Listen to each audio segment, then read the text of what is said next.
What if you spent some time deciding that you're not afraid anymore? I don't care what it is about afraid of not having bills paid. Maybe you're nervous about a speech you have coming up or some project. I'm not really sure. Just I bring this up because I feel like a lot of my motivation in life has been out of being afraid of something. And all the fear either held me back, but also fear pushed me. So I would use fear as motivation.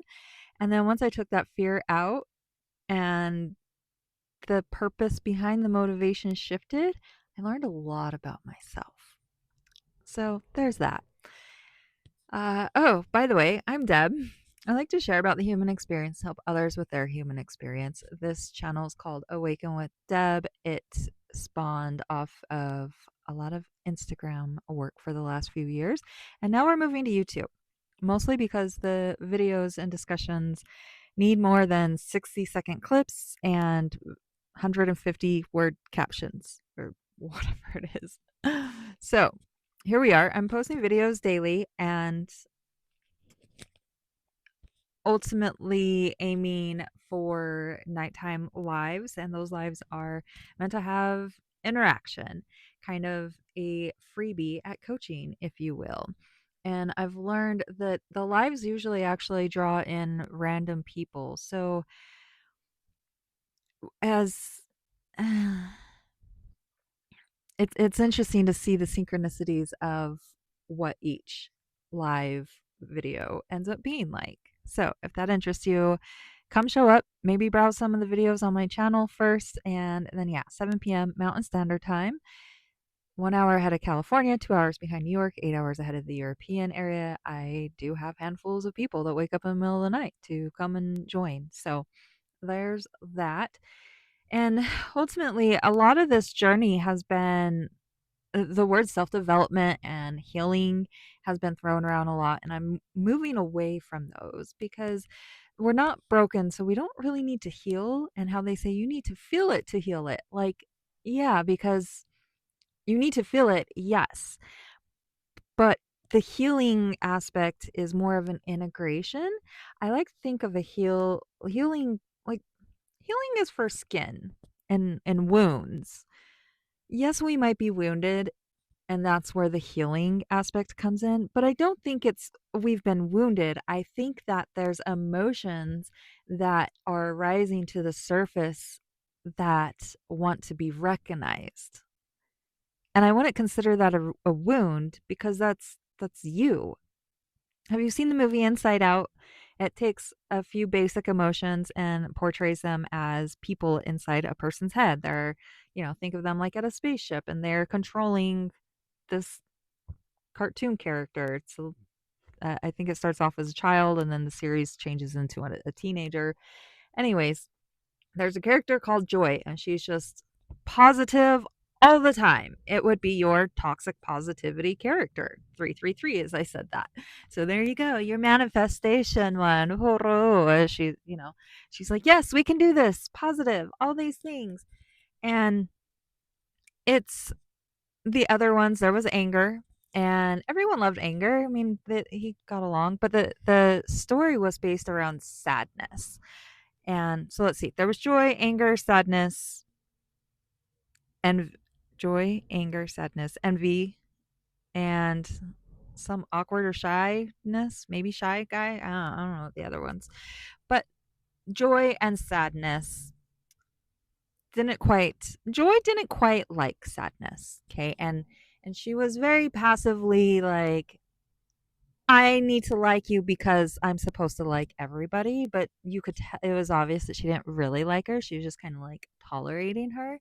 And by the end of the movie, Joy had realized that sadness has a purpose and sadness is okay to love and sadness needs to be there for when we need sadness. And it's just a very beautiful explanation on our emotions. And I think we could learn a lot from that because it's not we're not healing over a wound that we're sealing shut. It's no, we're recognizing what's there and we're integrating it so that when we need our anger is there to support us. When we need our sadness is there to allow us to feel. We need our envy and jealousy to show us where we feel we might be lacking or goals that we want to add into our repertoire, right? We need shyness for boundaries. I guess that's so we need these emotions, and healing is maybe not the right term. And we're not broken. There's nothing to fix. Self improvement. I got to a point where I was like, routine this, have to have this, had like do this routine, that routine, this routine. And I got to a point where I was just, I can't fit in any more routines. And actually, when I was first like coming out of alcoholism and quitting drugs and alcohol, I was very routine with self care, like getting my nails done and, um, going having my eyebrows waxed. I was actually had a short bob black hair, so like I had to dye my hair every 2 weeks, my roots would show, and then I'd have to go in and get it cut like every 3 to 4 weeks, so it would be pristine. Everything had a match, but everything was very high maintenance. And when I moved to the desert, it was nearly impossible to keep up on that high maintenance. So I went more simplistic, and it was good for a little while until I learned more and more about health and nutrition and fitness. And then I just tacked on more routines and did a new type of high maintenance while claiming it as low maintenance. And it burned me out. And so it just comes down to yes, it's important. The sun's rising right now. And that's the beautiful sunrise. It's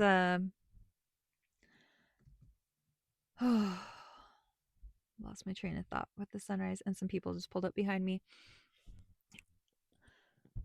The authenticity that comes from, now I'm really distracted as people are going to be watching. I just lost my train of thought. So maybe this is it for the video today. All right. My name's Deb. Yeah. Make sure you like, comment, subscribe. I've never recorded in public before. Not like this, kind of. Okay. So I'm pulled off the side of the road. It's really pretty. See? I'm at a beautiful spot for sunrise. Authenticity is, oh, that was the train of thought. Like, so many of us think like, what do I need to do more of? What do I need to do more of to become more, to be better? And a lot of it is more of just, what can you remove? What can you do less of? Right? Maybe think the opposite of burnout. Try to take something off your plate. Have a little less fear about what would happen if you gave yourself a little more freedom. Let go of control a little bit. See what happens. Okay? All right. So I will see you live 7 p.m. Mountain Standard Time. Come join me. Have a blessed day.